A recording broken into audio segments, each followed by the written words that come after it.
Bekasi. Kompas.com, Majelis Hakim Pengadilan Negeri Kelas 1 A Kota Bekasi memvonis Direktur Utama Edi Narkoin EDC Kes Abdul Rahman Yusuf dihukum 6 tahun penjara.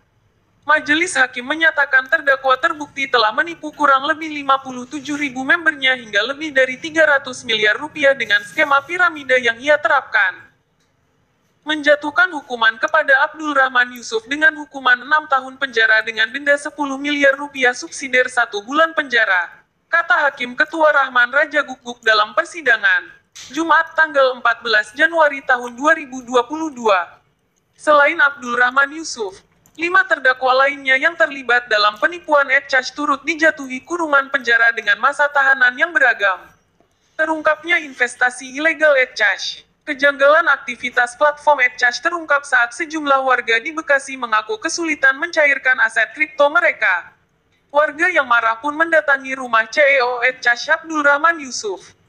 Sejumlah korban EdCash kemudian melaporkan dugaan tindakan penipuan dan penggelapan ke Bareskrim Polri. Laporan diterima dengan nomor LP 135/2021, Bareskrim tanggal 22 Maret tahun 2021. Ketua Satgas Waspada Investasi, Swi Tongam L. Tobing mengatakan, platform aset kripto EdCash dinyatakan masuk dalam daftar investasi ilegal sejak Oktober tahun 2020. EdCash diduga melakukan kegiatan jual beli kripto tanpa izin. EdCash sudah masuk daftar investasi ilegal sejak Oktober tahun 2020. Kami sudah minta blokir situs dan aplikasi melalui Kemenkominfo dan menyampaikan laporan informasi ke kepolisian. Apabila diduga ada tindak pidana agar dilakukan proses penegakan hukum, ujar Tongam. Tanggal 13 April tahun 2021. Penyidik Bareskrim Polri kemudian menetapkan 6 orang sebagai tersangka dalam kasus dugaan investasi ilegal EdCash. Salah satu tersangkanya yakni Abdul Rahman Yusuf yang ditangkap pada tanggal 19 April tahun 2021. Para tersangka dijerat atas dugaan tindak pidana penipuan, penggelapan, dan tindak pidana pencucian uang (TPPU). Direktorat Tindak Pidana Ekonomi dan Khusus Bareskrim Polri Brigjen Pol. Helmi Santika mengungkapkan, tiap anggota baru yang mau bergabung dengan EdCash diminta menyetor 5 juta rupiah sebagai modal investasi.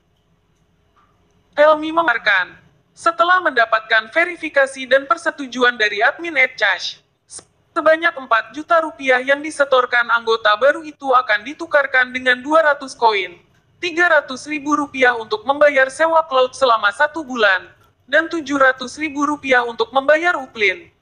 Para anggota dijanjikan mendapatkan keuntungan 0,5% per hari atau 15% per bulan. Dijanjikan bahwa diam saja akan dapat untung. Apalagi kalau aktif mencari downline dapat 35 koin, ujar Helmi. Tanggal 23 April tahun 2021. Kepada para anggota, pengelola menyatakan EdCash sudah diakui secara internasional. Karena itu, pengelola menjanjikan transaksi jual beli koin akan selalu hidup. Berdasarkan penelusuran, tercatat ada 57.000 anggota yang berinvestasi di EdCash. Dengan asumsi tiap anggota menyetor 5 juta rupiah, maka penyidik memperkirakan pengelola EdCash setidaknya sudah meraup uang sekitar 285 miliar rupiah. Kira-kira kurang lebih ada 285 miliar rupiah. Itu kalau flat 5 juta rupiah. Tapi mungkin ada yang top up dan sebagainya.